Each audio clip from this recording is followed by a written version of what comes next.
Need another minute. What a pro. All right. No, I like to keep on schedule.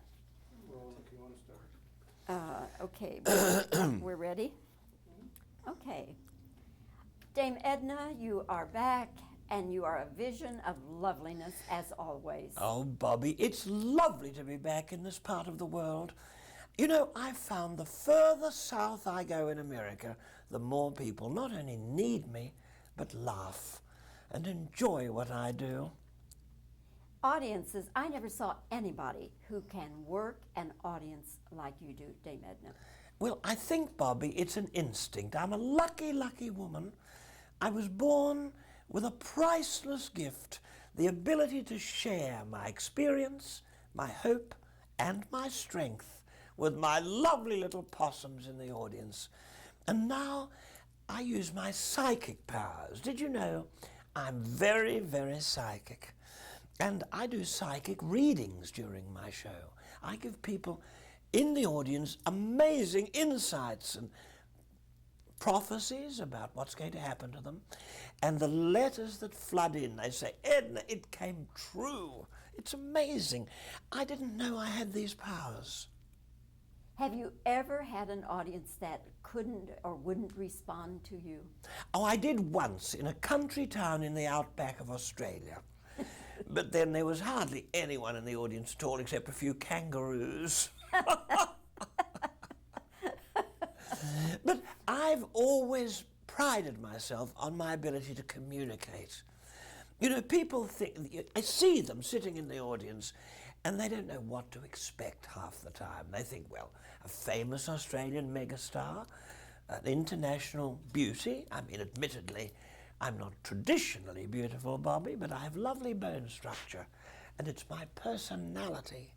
It's because I care about people, I think a little too much. You know little Laura, the mayor of Dallas? Goodness, she's been on the phone to me day and night for guidance. It's lovely to be able to help people like that. She's such a fragile, vulnerable woman underneath. She has such low self-esteem, and I've helped her. And in helping her, I've helped Dallas. Are we talking about the same Laura Miller? Yes. Little vulnerable, uncertain Laura Miller.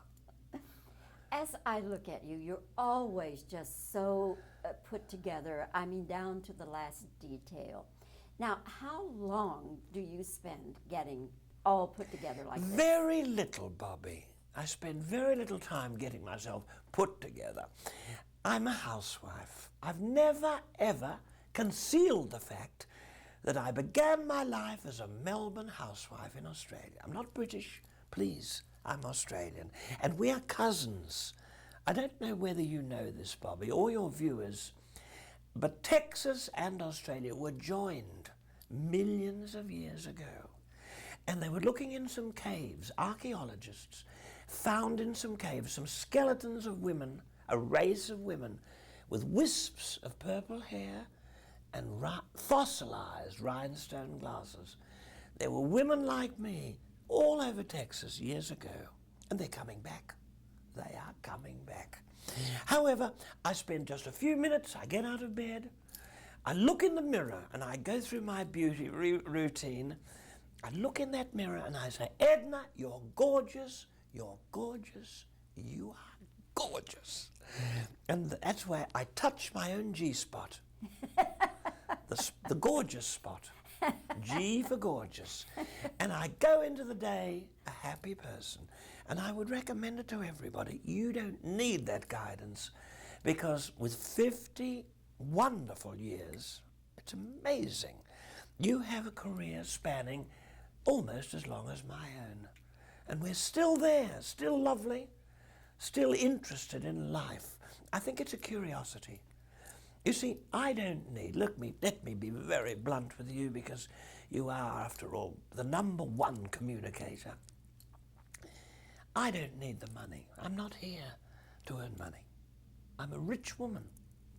It's been said I'm a squillionaire, a squillionairess. I might even own this network. I think I do. I think I own this television network and big chunks of Texas. I'm doing this because I've got a lot to give, a tremendous amount to give. Even my gynecologist, when I had my last little checkup, he said, Edna, he said, why do you give as much as you do? And that's a funny thing for a gynecologist to say. Let me ask you something. You always refer to all of us in the audience and your fans and the people who follow you as your possums. How did that get started?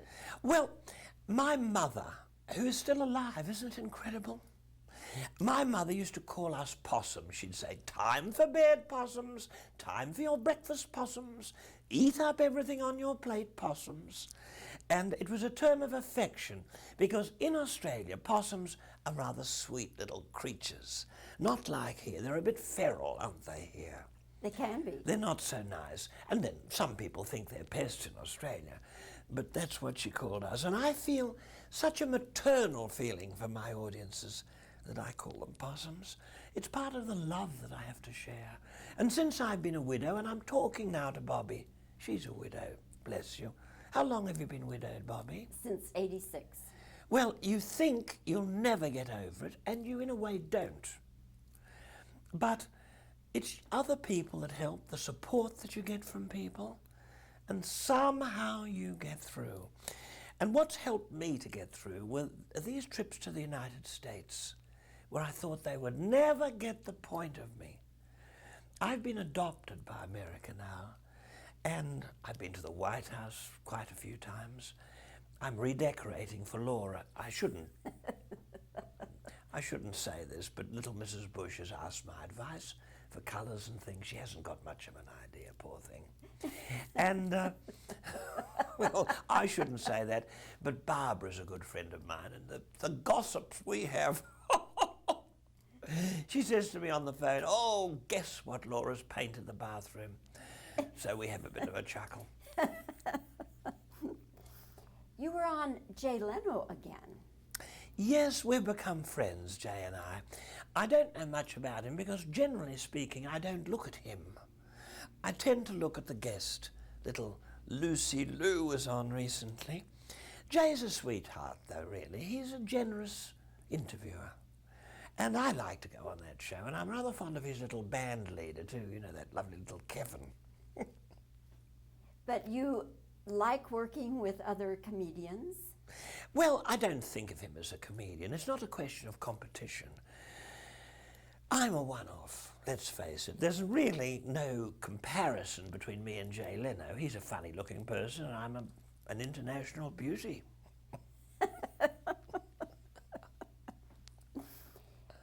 You do a thing in your act, and I trust you will do it again this time, where you toss flowers to the audience. I do. Irises, they are. They're gladioli. Oh, they are gladioli. Yes, they are Australia's national flower. Ah. And I grow them. I have a huge farm, and I grow these beautiful flowers, enormous numbers of them, and then we harvest them, and we fly them in. They've been flown in. As a matter of fact, I'm going to the airport very soon to pick up 1,000 gladdies. And I will be throwing those at the audience tonight and tomorrow and right through till Sunday. And I give out hundreds at a time, and they bring luck to people, you see. They have some special quality.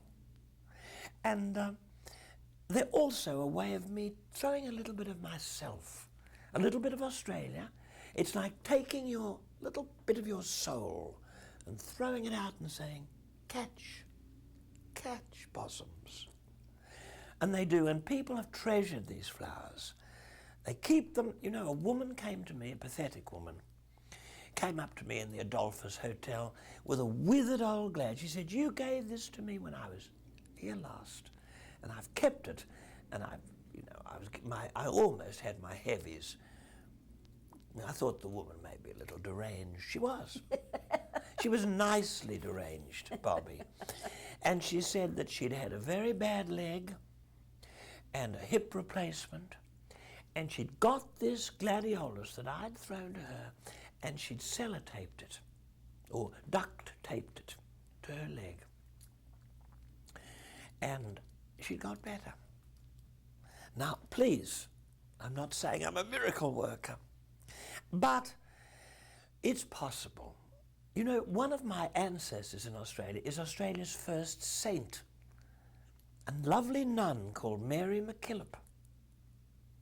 Now, I don't know, I'm sort of religiously, I'm a little bit Episcopalian and a bit Jewish, and with a touch of Catholicism.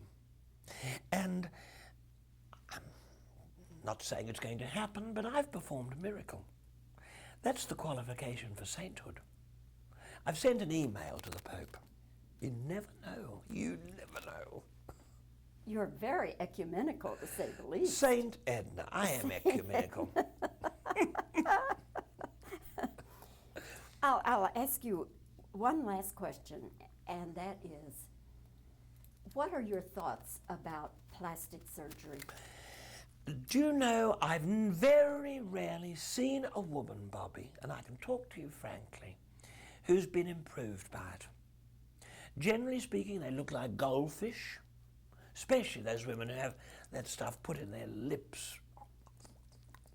Looks dreadful. Looks like a couple of English muffins coming at you, doesn't it? There's little nips and tucks which I don't think hurt, a little bit here and there. I've never had it. I had a little plastic surgery some years ago because I was too young looking. I said to my doctor, people think I'm 50, you know, when I'm really 53. Can I have some crow's feet put in? And he got them off a corpse who'd been laughing a lot and had them stitched onto me. And now these belong, I don't know who they belong to, can't remember. And I had a little double chin put in. Do you notice I've got a very slight little double chin? That's not natural. That was put on me by a lovely plastic surgeon in Brazil. And he was digging down in his deep freeze. He pulled out two little strips of, looked like veal. I said, what's that? A bit yucky.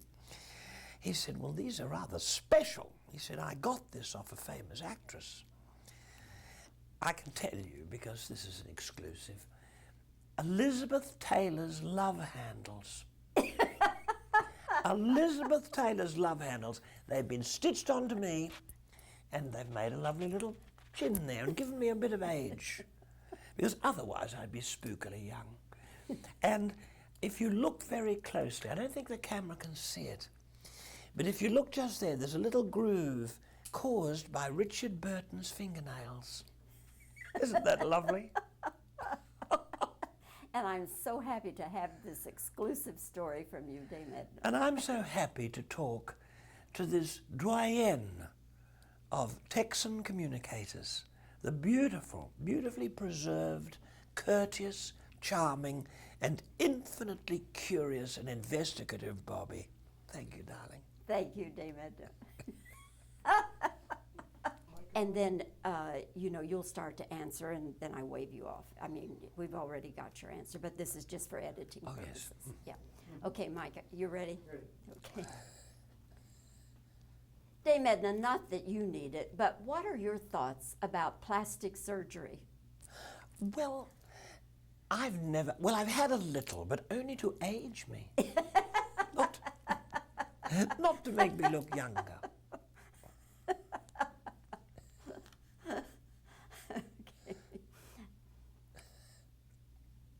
You're always so put together. How much time does it take to get you looking like this? Practically no time at all.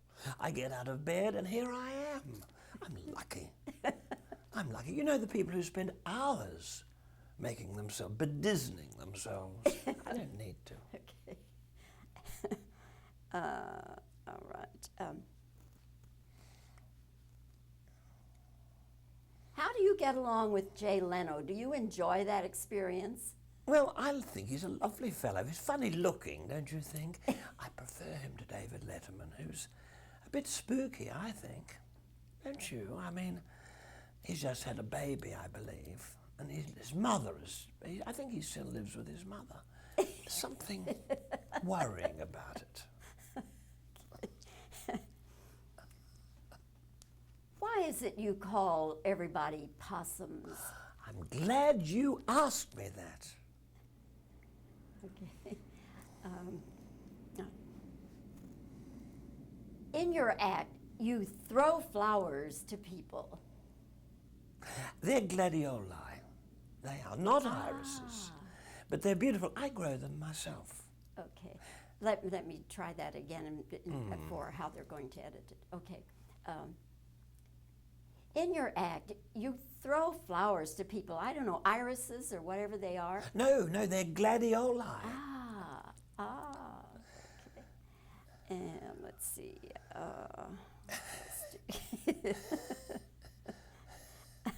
All right. Are we talking about the same Laura Miller? Well, I hope so. That she's so shy underneath. Her self-esteem is zero. Really? Would you have believed it? Oh, no. That ought to do it. Oh, She's pretty